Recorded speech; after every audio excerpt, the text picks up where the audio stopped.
Hi everyone, welcome to La Baik Bongcha. 脉搏四十，持续下降中。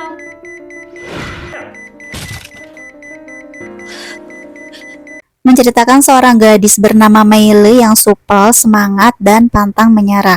Suatu kali dia dimintai tolong menjemput seorang pria bernama Yilie di bandara. Yilie adalah seorang komposer dan produser musik yang egois dan sombong karena dia punya masa lalu yang kelam. Singkat cerita, keduanya saling jatuh cinta dan suatu kali Yilie diminta menjenguk bapaknya yang sekarat di rumah sakit. Sebelumnya, hubungan Yilie dan bapaknya memang kurang baik. Tanpa berlama-lama, Yilie melajukan mobilnya ke rumah sakit. Sepanjang jalan dia menangis karena ingat sikapnya sebelumnya kepada bapaknya. Dia berteriak di depan bapaknya dan berkata dia tidak akan pernah memaafkan bapaknya sampai kapanpun meskipun dia harus mati. Namun dalam hati Yilie sebenarnya tidak membenci bapaknya dan sangat merindukannya.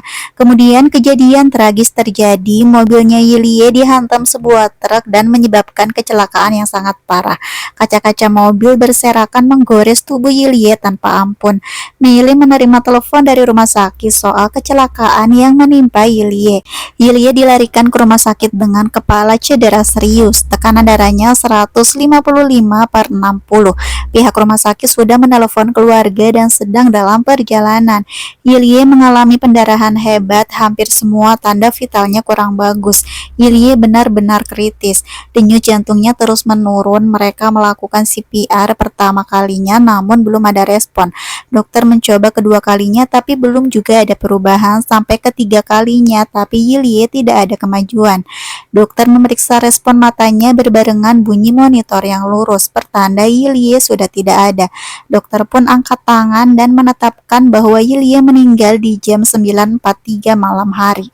Kondisi menjadi rumit karena mamahnya Yilie menyalahkan Meile karena Meile yang membujuk Yilie ke rumah sakit untuk menemui bapaknya. Mamanya Yilie memvonis Meile sudah membunuh putranya.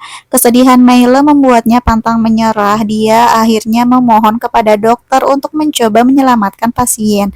Meile berkata dia punya lisensi CPR dan EMT. Jika dokter gak bisa menyelamatkannya, biarkan dia yang melakukan. Dengan bekal skill yang pernah dia pelajari, Meile mulai menekan-nekan dadanya Yilie dan memintanya bangun. Dia sudah berjanji kalau mereka akan terus bersama. Yilie gak boleh pergi begitu saja karena Meile sangat mencintainya. Secara ajaib, Yilie seperti mendengar suaranya Meile yang memanggil-manggil namanya. Syukurlah berkat keyakinan Meile yang pantang menyerah, detak jantungnya Yilie kembali hidup dan membuat dokter sangat terkejut. Saat di ruangan ICU, Meile selalu setia menemani Yilie sampai ketiduran. Perlahan kita lihat kelopak matanya Yilie bergerak-gerak dan kini dia telah siuman. Yilie menyadari kehadirannya Meile yang tidur lalu membelainya sehingga gadis itu pun bangun. Meile tersenyum karena lega akhirnya pria yang dia cintai sadarkan diri. Meile memberikan air minum, kemudian mereka pun mengobrol. Yilie berkata kalau ketika dia sekarat, dirinya mendengar Meile memanggil namanya berulang kali. Meile menjawab tentu saja dia berteriak karena Yilie hampir meninggalkannya dan itu membuatnya takut. Keduanya pun berpelukan dengan mesra.